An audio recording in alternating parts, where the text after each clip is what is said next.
Bonjour à tous et à tous, je m'appelle Jean-Sébastien Jutra, je suis planificateur financier. Aujourd'hui, je viens vous parler d'un plan de retraite optimisé, donc pour un particulier. Pour moi, c'est mon outil de travail le plus important, le plan de retraite optimisé. C'est ce qui vient démontrer la valeur des conseils. Parce qu'aujourd'hui, la seule chose que le client est capable d'utiliser pour vous évaluer, oui, c'est le facteur bonheur, le facteur plaisir quand vous êtes avec vous, mais le seul facteur quantitatif qu'il est capable d'utiliser pour vous évaluer, c'est le relevé de placement. Et ce qui est plate dans le relevé de placement, c'est la chose on n'a pas beaucoup de contrôle sur le relevé de placement. Donc, exemple, si moi, avec mon portefeuille prudent cette année, j'ai eu 3,2 % de rendement de croissance, puis que mon voisin, pour x, y raison, là, parfois c'est qu'il n'y a pas le même profil de risque ou qu'il a surpondéré dans quelque chose qui était peut-être moins bien diversifié, fait qu'il en a profité, il a fait 6,1 %. Ben moi, mon client, il vient de me peinturer comme avoir sous-performé et c'est mon bulletin. En fait, le bulletin est mon relevé de placement. Quand en réalité, moi, je pense que mon bulletin, c'est la valeur globale de mes conseils. Puis la meilleure façon de le démontrer au client, c'est dans un plan de retraite. Et un plan de retraite par étape. Moi, je travaille beaucoup par étape. Donc, je monte un plan pas optimisé. Donc, si vous allez dans une institution financière, si vous allez avec quelqu'un qui ne maîtrise pas la planification financière, ils vont peser sur le piton, ils vont générer un plan de retraite qui va probablement marcher, mais qu'à la fin, si je parle d'un client fortuné, à la fin, combien d'argent qui va rester. Et là, ensuite, je pars là-dessus. Je fais ce plan-là, je fais un plan numéro 2 où j'ai optimisé les choses, et là, je m'évalue sur la valeur nette que j'ai générée là-dessus. Donc, soit que je peux le faire comme ça, soit que je pourrais le faire en montrant le maximum de revenus que je peux donner. Parce qu'il y a des gens qui disent, des fois, moi, à 90 ans, je ne veux plus avoir d'argent. Comment je peux me donner le maximum? Il y a plusieurs façons de construire un plan de retraite. Mais comme je dis, la seule façon de nous évaluer, pour moi, la meilleure façon de m'évaluer, c'est de regarder la globalité de mes conseils. Les placements font partie de tout ça, mais c'est juste une fraction de toute l'approche que je peux donner. Donc, avoir un plan, pour moi, ça permet d'augmenter ma crédibilité. Donc, ça me permet de suivre mon client, de démontrer la valeur de mes stratégies. Si moi, je décide que le client veut prendre sa Régie des rentes du Québec à 70 ans, je veux lui montrer combien que ça vaut. C'est quoi la différence entre la prendre à 62 et à 70 ans en piastres? Je suis capable de démontrer la plus-value ou la baisse de valeur qu'il y a en arrière de tout ça. C'est un outil de rétention vraiment puissant parce que le plan, là, il faut le refaire. Donc, si je suis capable d'amener mon client à travers ce plan-là, à tous les ans, il veut revoir une révision. Il veut voir si ça a changé. Il veut voir s'il rajoute 500$ par mois, c'est quoi la différence que ça donne sur son plan. Et là, on est capable d'interagir avec lui directement. Donc, c'est ça la plus-value d'un plan. Puis, on projette à des rendements qui sont raisonnables. Je ne vais pas faire des projections à 7 % de rendement.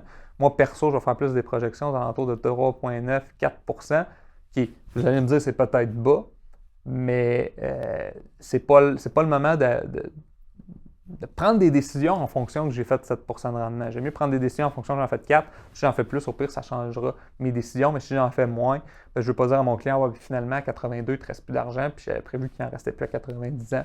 Donc, vous voyez pourquoi que je suis plus bas dans le cadre de mes projections de rendement. Donc, c'est quoi que je peux démontrer avec mon plan? Puis là, il y en a plein, là, mais honnêtement. Stratégie d'accumulation, OK, REER, CELI non enregistré, comment je suis mieux de cotiser là-dedans. Je peux regarder c'est quoi l'impact d'avoir fait en arrière de tout ça. Fonds des travailleurs en fin de carrière, donc je suis un fan de fonds de travailleurs en fin de carrière parce qu'il y a une rentabilité en arrière de tout ça. Pas dans le début de carrière, mais peut-être en fin de carrière avec le crédit d'impôt qui diminue, qui va probablement disparaître au cours des prochaines années. Mais moi, j'ai quand même un intérêt en arrière de tout ça pour les gens en fin de carrière. Je suis capable de démontrer c'est quoi la plus-value. Je vais vous montrer dans le cadre d'une autre capsule. Puis, by the way, souvent, il y en a qui me disent « Jean-Sébastien, il y a de l'argent qui quitte en faisant ça, j'aime pas ça. » 5 000 $, le maximum annuel qu'on peut mettre là-dedans.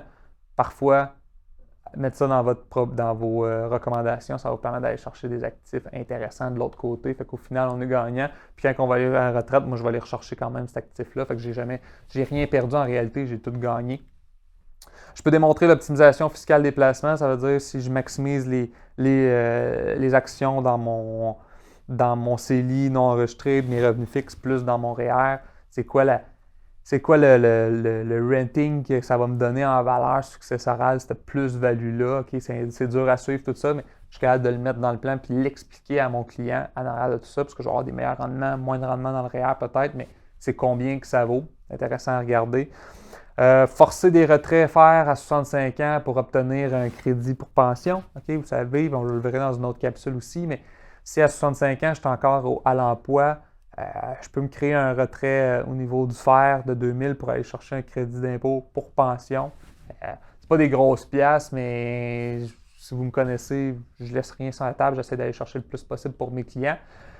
Intégrer des actifs alternatifs dans le plan successoral. Là, si vous le lisez entre les lignes, c'est de l'assurance vie. Donc, j'essaie beaucoup de diversifier les portefeuilles avec l'assurance vie quand j'ai une succession nette qui est positive.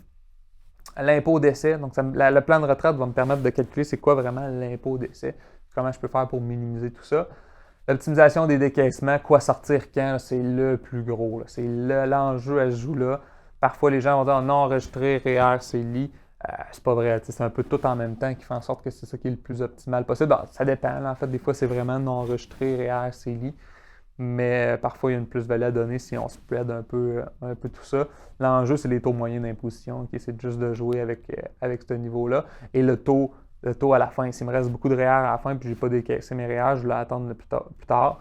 Ben là, ça se peut que je sois imposé à 53% là, à mon décès sur ces REER-là. Donc, de là, l'intérêt d'optimiser peut-être les décaissements. Payer plus d'impôts de mon vivant, mais au décès, j'en paierai moins. Quand prendre ma riche des rentes, financièrement parlant, c'est quoi qui est le mieux? Il y a le fiscal, puis il y a le volet aussi pensée, état de santé à prendre en considération. On va voir une capsule là-dessus aussi. Comment ne pas perdre la pension de vieillesse? On va voir ça, c'est quoi les règles au niveau de l'impôt de récupération, au niveau de la pension de vieillesse, parce que ça se peut qu'on la perde, cette pension de vieillesse-là, si on a des trop gros revenus. Donc, à regarder en considération, je veux voir s'il y a des techniques pour ne pas perdre la pension de vieillesse. Et ça peut s'illustrer à l'intérieur d'un plan. L'importance de prendre des risques. Si vous avez des clients qui sont plus pépères, entre guillemets, je peux le dire comme ça, ben, on peut montrer l'impact de ne pas avoir de rendement sur la retraite versus prendre un peu de risque. C'est majeur, là, surtout sur des longues périodes de temps. Donc, on est capable de démontrer ça au client puis peut-être l'envoyer vers des fonds et sortir des CPG ou l'amener à des fonds un petit peu plus audacieux versus des fonds de revenus fixes. L'impact d'une maladie grave dans ma période d'accumulation, OK, ça, je l'utilise beaucoup. Ça me permet de proposer des protections d'assurance maladie grave. J'exemple, je suis en période d'accumulation, j'ai 40 ans, je vais faire mon plan avec une simulation d'une maladie grave pendant 1 an, 55 ans. J'arrête mes cotisations pendant 1 an, je reprends après. C'est quoi l'impact? J'arrête mes cotisations, puis souvent je décaisse aussi. Là, fait qu'il faut que je regarde ce volet-là. C'est quoi l'impact? Moi, je veux calculer c'est quoi l'impact en arrière de tout ça. Ça se mettrait bien dans le plan. Vous voyez, toutes les stratégies que vous pouvez penser, vous êtes probablement plus créatif que moi, il y en a peut-être d'autres, ça peut se mettre à l'intérieur d'un plan. C'est plus facile que du verbal, puis vous, ça vous permet de le suivre aussi. Si vous dites à vos clients, oui, on va faire ça, mais 3 ans après, on s'en souvient peut-être plus de ce qu'on fait. Quand on le met dans notre plan, ça nous permet de le suivre au fur et à mesure. Je montre ici une stratégie d'accumulation que je vais faire. Ben, j'ai un homme, une femme de 40 ans en union de fait. Vous voyez des revenus, 130 000, 120 000. On a un enfant de 18 ans, un enfant de 12 ans. L'objectif, planification de retraite à 65 ans. Maximiser les fonds d'études. Il n'y en a jamais pris au fil du temps. On n'a pas eu le temps d'y penser. Donc, vous voyez les épargnes. J'ai des REER quand même pas mal. J'ai du CELI. J'ai un CRI, probablement que j'ai changé de place au fil des années. J'ai du non enregistré. Vous voyez, je cotise 10 000 dans mes REER, 6 000 dans mon CELI.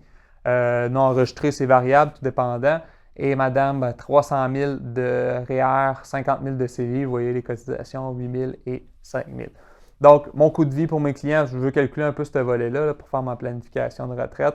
C'est mes revenus, moi, mes impôts, mes charges, moi, l'épargne. Tu sais, souvent, on veut savoir c'est quoi le coût de vie du client, puis on fait des budgets. Quand en réalité, c'est combien vous épargnez, combien vous faites, les impôts entre ça, c'est ça que ça coûte. T'sais, si vous y pensez correctement, c'est vraiment ça. Il y en a qui vont dire non, mais il reste encore de l'argent dans mon compte chèque. Bon, l'argent dans ton compte chèque, c'est de l'épargne, c'est juste qu'il n'est peut-être pas optimisé, mais ça reste que ton coût de vie est très simple à calculer. Donc, une fois que je le calcule pour mes clients, je me rends compte qu'on a un coût de vie à peu près de 141 000. Donc, moi, ce que je veux leur demander, c'est combien ça va coûter votre retraite. Puis là, on estime, les enfants vont être autonomes, 85 000 net pour le couple. On estime que ça va être intéressant pour faire un plan de retraite. Donc, moi, je pars avec ça. Si je continue la période d'accumulation, je fais le plan de retraite. C'est ma phase 1. Tantôt, je vous parlais de plusieurs phases. Ma phase 1, je veux faire mon analyse de retraite. Là, vous voyez là, un peu de où provient ça. Je sors du non-enregistré. Là, j'ai rien optimisé. J'ai juste pesé sur le piton pour voir c'est quoi. Là, la retraite à balance dans ce niveau-là. Je meurs à 90 ans, il me reste 1,6 million de dollars. je fais des rendements à 4 là-dessus. Donc, j'ai une croissance à 4 il me reste 1,6 million à la fin. Ah, super, Jean-Sébastien, ma retraite est banquée, tout est beau. Oui, mais je n'ai pas optimisé encore. Là, je vais aller faire mon optimisation. Donc, je vais optimiser ma phase d'accumulation. Fait que je vais indexer mes cotisations. Je vais essayer de vendre une idée à mes clients d'indexer leurs cotisations, maximiser le CELI même après la retraite. Fait qu'à la limite, je vais créer des cotisations réelles pour ça, puis je vais faire une optimisation des décaissements. Fait que je ne vais pas décaisser 1, 2, 3. Je vais essayer de décaisser un peu tout en même temps. Vous le voyez, là, j'ai un peu de non-enregistré, d'enregistré qui se décaisse au fil du temps. Je continue à cotiser à mes CELI, j'indexe mes cotisations que j'avais là-dedans. Et bon, combien il me reste à ma retraite? 4 millions de dollars. Vous voyez, là, on a une longue période de temps. Là, il y a des choses qui peuvent changer, mais je veux juste démontrer à mes clients ici qu'il y a une plus-value en arrière des conseils. Puis là, ici, la plus-value est à peu près 1 million de dollars. Donc, 2 millions de dollars, pardon. Donc, vous voyez tout ça en arrière. Ça vaut de l'argent avoir un conseiller financier. Puis j'ai pas changé le monde, j'ai pas augmenté le niveau de risque. Le gros là-dedans, je vous dirais, c'est l'indexation des cotisations. Là, je ne vous le cacherai pas, on indexe les cotisations, on vient de battre l'inflation en partant.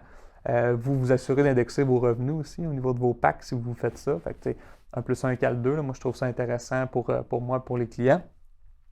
C'est un outil, vous pouvez l'automatiser. En fait, dans nos systèmes, c'est possible de le faire. Fait que ça évite de revoir les clients pour augmenter les packs. On gagne du temps à ce niveau-là. Maximiser le CELI même après la retraite, je ne sais pas là, si le CELI va exister encore dans 30 ans. Du moins, là, je suis capable de l'illustrer à ce niveau-là, puis l'optimisation des décaissements. Tout ça mis ensemble, là, je pourrais les décortiquer pour vous montrer chacune d'entre elles c'est quoi la valeur, mais vous voyez, la valeur successorale ici est assez majeure, le plus-value que j'ai créé. J'aurais pu le faire différent et montrer tout ce que je dépense, puis qu'à 90 ans, il ne reste rien. Fait que jouer plus avec mes revenus. Mais la réalité, c'est que ces gens-là, je ne pense pas qu'ils dépensent plus que 85 000 net quand même à chaque année. C'est important de mettre à jour le plan parce que là, vous voyez ici, je n'ai pas parlé, il y avait un des objectifs, c'était maximiser le REA. Fait que j'aurais pu maximiser le REA de l'enfant de 18 ans, même s'il n'y en a pas mis. Il y a des stratégies qui existent pour ça, on pourra s'en parler. Je n'ai pas fait l'évaluation du besoin d'assurance. Il y a peut-être un vrai besoin d'assurance en arrière de tout ça. Il y a des enfants là-dedans, je n'ai pas fait ça. Fait que de là, l'intérêt de revoir puis de remettre à jour le plan. L'optimisation fiscale des placements, je ne l'ai pas faite dans cette situation-là. J'aurais pu le faire, on avait le profil ici. J'aurais pu faire la désimmobilisation du CRI. Il y a un avantage au niveau des liquidités là-dedans. J'aurais même pu rendre les intérêts de l'hypothèque déductibles d'impôt. Okay? Fait que, vous voyez, il me reste du jus là, à faire sur ce cas-là. J'ai fait une belle structure, des beaux transferts de placement qui s'en viennent, mais il me reste de la marge là, pour impressionner le client. Puis ça, j'ai réussi à le faire à cause du plan. Donc, merci beaucoup pour votre temps. J'espère que ça vous aide, ces capsules-là. Le but ici, c'est de vous générer des idées, de vous montrer comment que l'approche globale est importante. Qu'au final, il n'y a pas juste l'assurance, il n'y a pas juste le placement, il n'y a pas juste la retraite qui compte. L'ensemble de tout ça, ça augmente de beaucoup votre crédibilité. C'est clair que ça va augmenter vos ventes. Merci beaucoup.